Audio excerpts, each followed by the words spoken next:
Hola mis queridos hermanos, en esta oportunidad vamos a conversar sobre el tema respeto a las autoridades de mi familia. ¿Qué pensarían respecto a esta pregunta? ¿Por qué creen que algunos niños no respetan ni obedecen a sus padres? Es muy común ver a los niños hacer berrinches y conseguir lo que quieren, y los niños normalmente obedecen a quien le levantan la voz o aplica el castigo con vara o gritos. Y cuando ya los niños son grandes y rebeldes, los padres llegan a pedir ayuda al maestro o al pastor para hablar con su hijo porque ya no les obedece. Y lamentablemente muchas familias tenemos la creencia equivocada de que los niños son caprichosos y que los papás solo saben mandar. ¿Pensará Dios de la misma manera? Hola, mis queridos.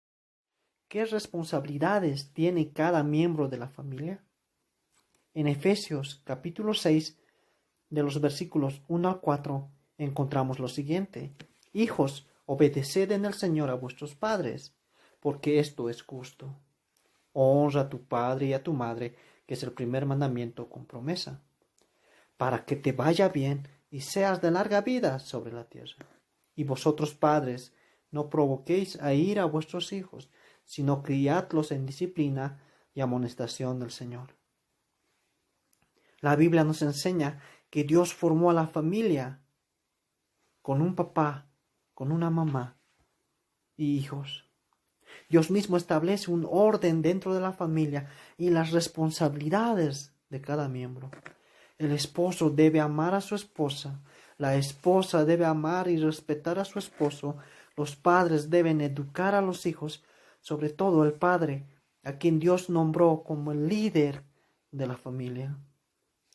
El deber de los hijos es obedecer a los padres. Dios lo ha ordenado así.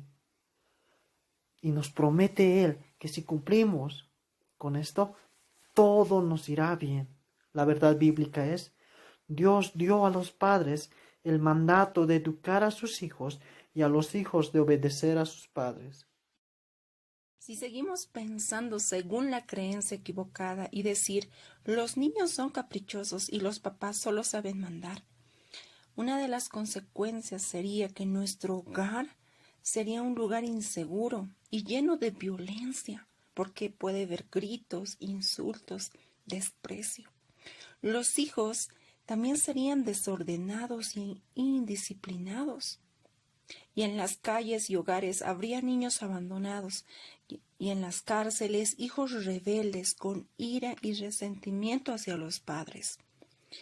Los padres también cargarían con el dolor de la soledad y el fracaso de ver a sus hijos frustrados. Esas serían las consecuencias de pensar según la creencia equivocada. Pero si nosotros vivimos pensando según la verdad bíblica de que Dios dio a los padres el mandato de educar a sus hijos y a los hijos de obedecer a sus padres, nuestro hogar sería un lugar donde los hijos se sientan amados, protegidos y seguros. Tendríamos hijos obedientes a sus padres, responsables, respetuosos a las leyes, y los padres estarían orgullosos de sus hijos.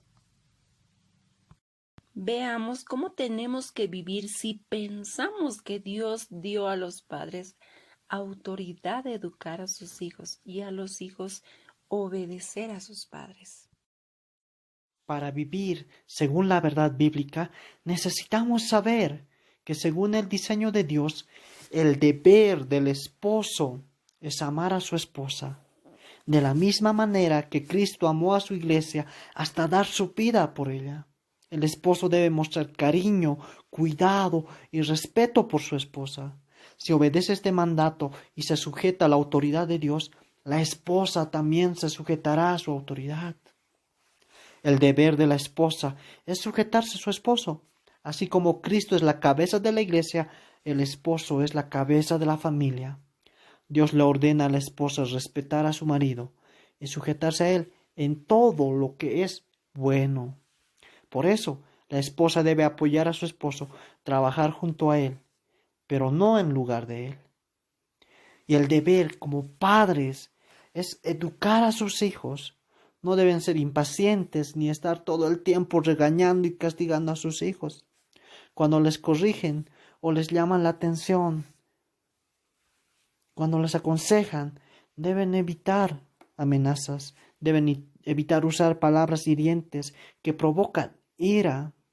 Deben enseñarles con la palabra y con su ejemplo a tener temor de pecar, pensar, decir o hacer algo que está en contra de la ley de Dios. Y el deber de los hijos es obedecer y honrar a sus padres, escuchar sus consejos, acatar lo que les dicen y mostrar cariño. Si les enseñan buenos modales como saludar, pedir perdón, decir gracias y por favor, su deber es obedecer. Y si les enseñan hábitos saludables como comer verduras, dormir temprano, su deber es obedecerlos. Cuando los hijos obedecen, escuchan los consejos, piden perdón y no le gritan, muestran respeto a sus padres y Dios cumplirá su promesa de que todo les irá bien. Habiendo entendido que los padres tienen autoridad para educar a los hijos, tenemos dos retos para aplicar. El primer reto es que los hijos deben escribir una carta para sus padres donde expresan palabras de afecto. Les dicen las cosas que admiran de ellos y cada día obedecen a sus padres. Los padres también deben escribir una carta para cada uno de sus hijos, donde expresan su amor. Deben pedir perdón si en algún momento le trataron con violencia y les dicen los sueños que tienen para ellos y cada día les dicen las palabras de bendición. No podemos encontrar una referencia en el libro de Número, capítulo 6, los versos del 24 al 26. Que el Señor te bendiga y te proteja. Que el Señor mire con agrado y te muestre su bondad.